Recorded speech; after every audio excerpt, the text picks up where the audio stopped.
What if the god your ancestors worshipped was never a god at all? Throughout history, entire civilizations have risen and fallen under the guidance of divine beings. But what if one of those revered deities, praised for peace, wisdom, and cosmic balance, was actually something far more sinister? The demon who pretended to be a god. The Enigma of Quetzalcoatl isn't just another mythological story. It's a warning hidden in plain sight. While millions believed Quetzalcoatl to be a benevolent, feathered serpent who brought knowledge and harmony, ancient fragments whisper a different truth. A truth filled with deception, manipulation, and a terrifying possibility that the figure these empires trusted most was actually orchestrating their downfall. And the scariest part, he might not be done yet. This isn't just mythology, it's psychological warfare on a divine scale. Prophecies that match colonization timelines. Foreign visitors described before they ever arrived. Mirrored messianic figures. This rabbit hole goes deeper than history books dare to explore. And once you see the pattern, you'll never look at gods the same way again. In this episode, we'll unravel a tale that challenges everything you thought you knew about ancient wisdom, faith, and the thin line between divine light and demonic shadow. What if the so-called bringer of knowledge was hiding something far more disturbing? To truly understand the demon who pretended to be a god, the Enigma of Quetzalcoatl, one must peel back the gold-layered stories told by the Aztecs and Toltecs and dig into the shadows. Quetzalcoatl, the feathered serpent, was revered as a creator, a teacher, even a savior. But ancient myths have a tendency to wear masks, don't they? And just like any clever magician, the truth lies not in what's shown, but in what's hidden. Let's start unraveling this mythological illusion. Historians describe Quetzalcoatl as the god of wind, wisdom, and dawn, a benevolent figure among the brutal pantheon of Mesoamerican deities. While others demanded blood and terror, he supposedly sought peace and moral integrity. Sounds comforting, right? But here's the catch. Too perfect is suspicious. Ancient civilizations weren't naive. They saw gods in every force of nature. Yet for someone so revered, his presence is oddly layered with contradictions. In the demon who pretended to be a god, the Enigma of Quetzalcoatl, we find more questions than answers. Quetzalcoatl's mythos didn't just pop up in Aztec lore. It traveled across centuries and cultures, evolving like a legend with something to hide. From the Toltecs to the Maya, his story remained strangely intact. Why? Deities usually morph dramatically over time, but not him. Consistency in myth often signals deliberate storytelling, not organic myth-making.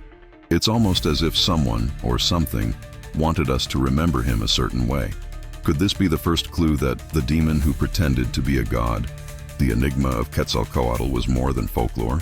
Many ancient texts and oral traditions describe Quetzalcoatl as departing by sea, promising to return. A god who promises a second coming. That sounds oddly familiar, doesn't it? We're not talking coincidence here, we're talking patterns. And whenever patterns like these appear across cultures that supposedly had no contact, we should start asking better questions. Who benefits from this continuity? Who planted the seed of his worship? As we keep following the trail, the demon who pretended to be a god, the Enigma of Quetzalcoatl, starts to look less like a god and more like a strategy. Even his very form, the feathered serpent, is a contradiction in itself. Serpents traditionally symbolize chaos or danger.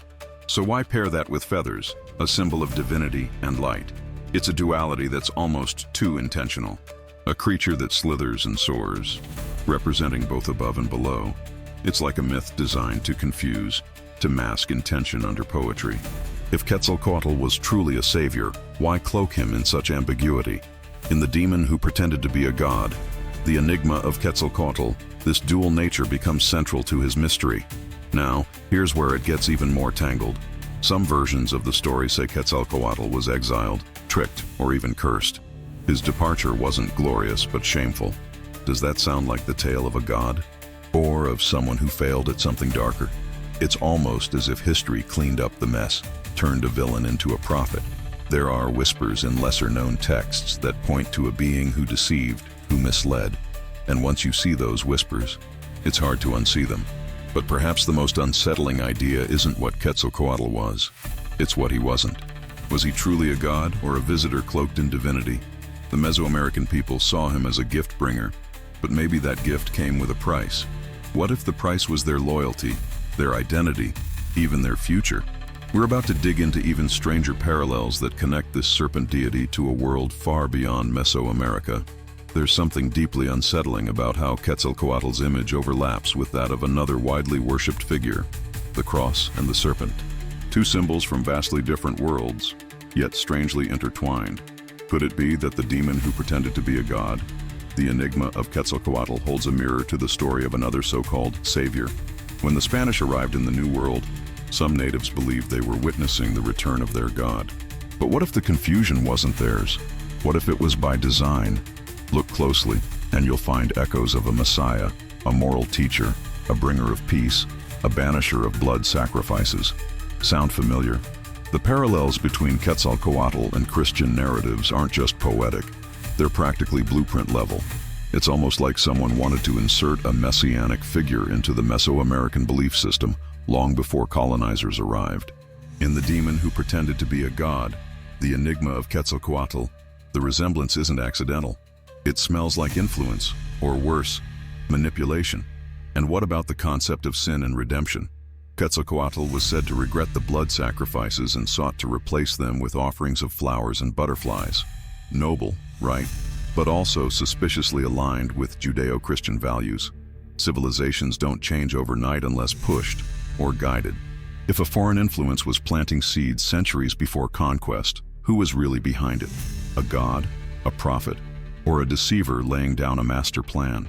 These aren't just similarities, they're alarms. The demon who pretended to be a god, the Enigma of Quetzalcoatl, begins to sound like prophecy with a puppet master.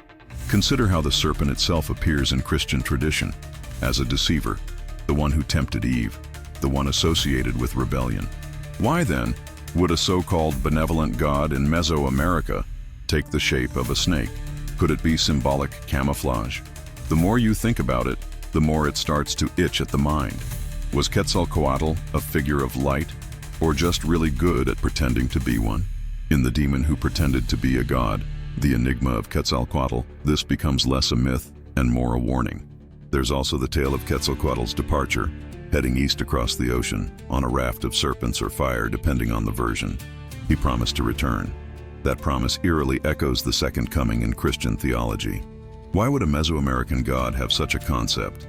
It's almost as if this being was crafting a narrative familiar to multiple cultures, using universal symbols to establish loyalty. In this context, the demon who pretended to be a god, the Enigma of Quetzalcoatl, becomes more than folklore. It becomes a case study in spiritual infiltration. Some ancient codices describe Quetzalcoatl as fasting, wandering in the wilderness, and facing temptation. That should raise some serious eyebrows. These are not just mythological coincidences, they're ritual parallels. And if someone or something was playing both sides, crafting similar stories across continents, then we need to reconsider who benefits from the belief. Were these tales implanted for control, for preparation, or for deception? There's something here that doesn't add up, and the demon who pretended to be a god, the Enigma of Quetzalcoatl, starts to feel like a divine con game. And here's where it gets even weirder. Some accounts hint that Quetzalcoatl would one day return to reclaim his kingdom. But what if the kingdom he seeks isn't a land, but the minds of men? Imagine a power that spans continents, adapting its form, language, and teachings to each era. A power that knows how to wear both the crown of a god and the cloak of a savior. And just when you think you've figured it out, he changes shape again. But the real twist lies in how ancient people described him. In the heart of Mesoamerican temples, etched into stone and painted on crumbling murals, lies a figure that doesn't quite belong. Pale skin, flowing beard, robes unlike anything worn by the native peoples. Now here's the kicker. These depictions existed long before Europeans ever set foot in the Americas. So who was this mysterious visitor? In The Demon Who Pretended to Be a God, the Enigma of Quetzalcoatl, this white-bearded stranger is more than a curiosity. He's a puzzle piece that refuses to fit. When the Spanish conquistadors arrived, many indigenous tribes believed Quetzalcoatl had returned. Why? Because the Spaniards matched the ancient descriptions almost perfectly. Pale, bearded, and bearing crosses. That level of resemblance is enough to make your skin crawl. Either this was the world's greatest coincidence, or someone had been here before. And if they had, what did they leave behind? The demon who pretended to be a god, the Enigma of Quetzalcoatl, forces us to confront an uncomfortable question. Did an earlier entity impersonate godhood to gain trust? We like to think of history as linear, neat, and well documented, but it isn't. It's messy, fragmented, and full of eerie overlaps. Why would a civilization that had never seen a European draw one into their most sacred texts? Could these be echoes of ancient encounters, ones never written in our history books? Or perhaps memories of a being who kept reappearing throughout time under different names, always leaving behind confusion and reverence? In The Demon Who Pretended to Be a God, the Enigma of Quetzalcoatl, it's not just about mythology anymore. It's about memory manipulation. And let's talk about timing. The legend of Quetzalcoatl's return was said to occur in a specific calendar cycle, which coincidentally aligned with Hernán Cortés' arrival. Really? That exact year? That exact description? If this were fiction, you'd call it lazy writing. But here we are, with pre-Columbian prophecies lining up perfectly with the arrival of foreign conquerors. Either the Aztecs were psychic, or someone planted a narrative long before the ships ever appeared on the horizon. The demon who pretended to be a god, the Enigma of Quetzalcoatl, is beginning to sound like a well-rehearsed script. The bearded god wasn't just worshipped, he was feared, revered, seen as both creator and destroyer. That duality is critical. He was said to bring knowledge but also judgment, civilization but also catastrophe, a blessing with a sharp edge. This isn't your typical god of harvest or sun. This is something different, something calculating, someone who knew how to win hearts before taking control. If Quetzalcoatl was preparing people for future domination, then the demon who pretended to be a god, the Enigma of Quetzalcoatl, becomes less about belief and more about psychological warfare. Now, here's a theory that'll keep you up at night. What if the white god archetype didn't originate in Mesoamerica, but kept showing up across ancient cultures, from Viracocha in the Andes to Oannes in Mesopotamia, all pale-skinned, wise, bearded beings who arrived mysteriously and left suddenly, promising to return? That's a pattern too weird to ignore. And patterns, my friend, don't lie. They reveal, they connect, they whisper of something or someone much bigger than the stories we've been fed. And in The Demon Who Pretended to Be a God, the Enigma of Quetzalcoatl, this whisper grows louder. So now we must ask, if ancient civilizations across the world were all visited by similar beings, who were they really looking at? Was it a god in different forms, an alien masquerading as divinity, or perhaps the same manipulative entity with 1,000 faces? Whatever the answer is, it's not buried in the past. It's scattered in plain sight, and the trail leads us into the darker, lesser-known versions of Quetzalcoatl's myth. So what happens when you look past the feathers and gold? Peel away the symbols, the rituals, the sweet-sounding titles, and what's left? Darkness. Because buried deep in lesser-known versions of the myth, Quetzalcoatl's story takes a disturbing turn. He's no longer the radiant bringer of wisdom, but a shapeshifter, a manipulator, a being who used knowledge not to uplift, but to control. And it's here that the demon who pretended to be a god, the Enigma of Quetzalcoatl, becomes less legend and more of a cautionary tale. In some ancient accounts, Quetzalcoatl doesn't leave in peace. He's banished, disgraced, driven away after being intoxicated and breaking his own moral code. That doesn't sound very godlike, does it? In fact, it sounds exactly like the kind of story you'd expect from a fallen figure, one trying to wear the mask of divinity. But why would such a flawed entity be deified at all? Unless that was part of the plan. The demon who pretended to be a god, the Enigma of Quetzalcoatl, hints at a carefully constructed myth built on deception. And let's not forget the sacrifices. Quetzalcoatl is often praised for rejecting blood rituals, but even that's contested. Some versions say he only replaced them with symbolic offerings temporarily, while others claim he secretly allowed sacrifices to continue under his rule. What if the message wasn't peace, but compliance disguised as mercy? What if his entire persona was curated to manipulate a population into obedience? That's not divine mercy, that's social engineering. And in The Demon Who Pretended to Be a God, the Enigma of Quetzalcoatl, the serpent may have only shed its skin to look more divine. Interestingly, many rituals surrounding Quetzalcoatl include themes of duality, confusion, and altered states. Think about that. Altered consciousness as a pathway to worship. Hallucinogenic plants, trances, visions, all tools to blur reality. Demons don't conquer with fire, they conquer with illusion. So if this being introduced complex rituals that changed perception, then maybe he wasn't enlightening minds, he was hijacking them. And if that's true, the demon who pretended to be a god, the Enigma of Quetzalcoatl, becomes a manual for manipulation, not salvation. Some interpretations even suggest that Quetzalcoatl descended into the underworld to steal bones and create mankind. A noble act at first glance.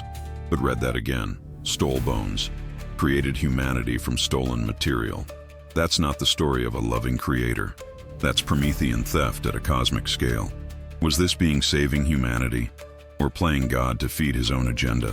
In the demon who pretended to be a god, the Enigma of Quetzalcoatl, even the creation myth carries the scent of trickery. And here's where things get chilling.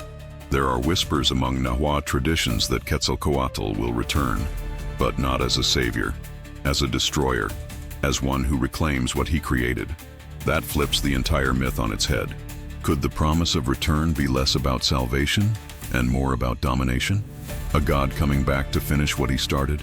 If that's true, then the demon who pretended to be a god, the Enigma of Quetzalcoatl, may not be ancient history. It may be a prophecy in disguise. But let's pause for a second. What if the real deception wasn't just in the myth, but in how an entire civilization interpreted it? Maybe the Aztecs didn't just worship a god, they misread a warning. And if they did, what does that say about us? Imagine dedicating your entire civilization, your temples, your rituals, your very bloodline, to a being that never deserved your loyalty. That's the chilling possibility staring us in the face when we study the demon who pretended to be a god, the Enigma of Quetzalcoatl. What if the Aztecs, with all their grandeur and cosmic obsession, had been deceived from the start? Not just spiritually, but strategically. Maybe they weren't worshiping a god at all, but something wearing a divine costume, perfectly tailored to their beliefs. Think about it. The Aztecs were obsessed with balance, cycles, the stars. They believed their very existence depended on pleasing the gods.